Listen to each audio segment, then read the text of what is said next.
Zdravím vás, priatelia. Mám chvíľočku, tak nahrám takéto krátke videjko.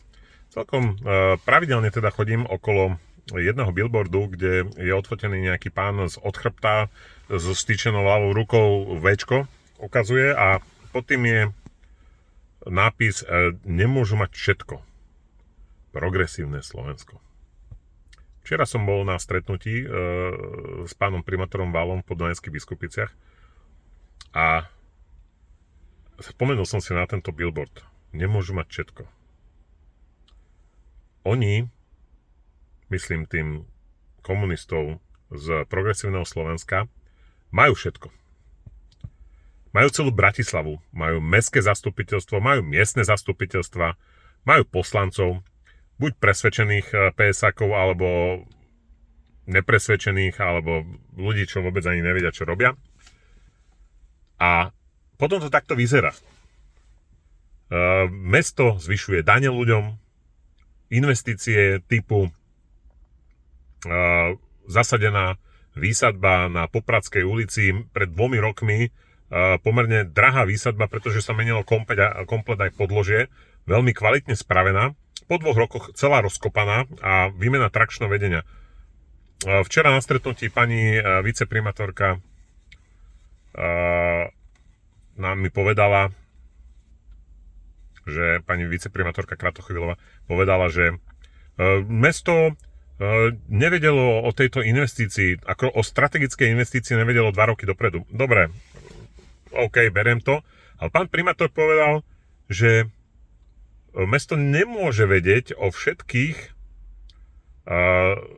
zámeroch svojich, o investičných zámeroch všetkých svojich podnikov.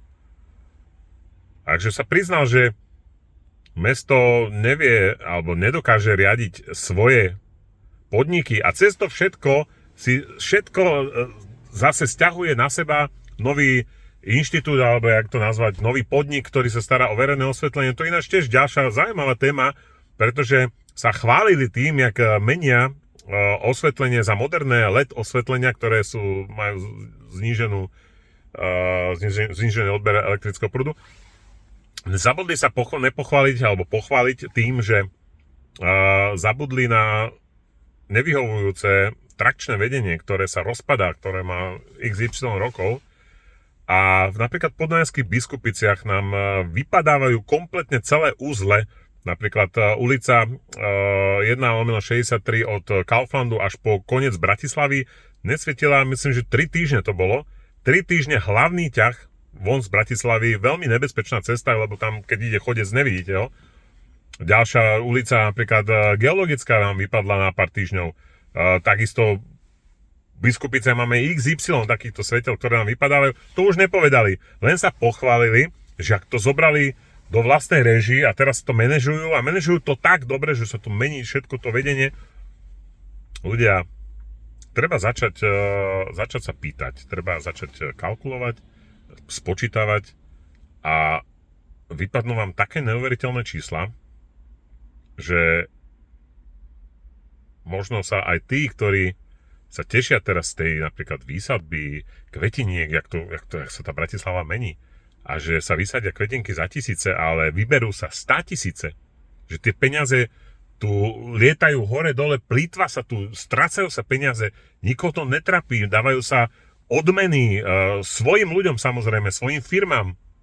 To nikoho netrapí, takže je veľmi ťažké proti tomuto bojovať. Naozaj, keď ukážete čierne na bielom čísla a aj tak vám niektorí obyvateľia, ale čo, nechajte ho, ale však to nie, ten pán primátor sa snaží, však čo ho nenecháte? No, nenecháme ho pretože nemôžu mať všetko. A zostaňme pri tom, nemôžu mať všetko. Ďakujem.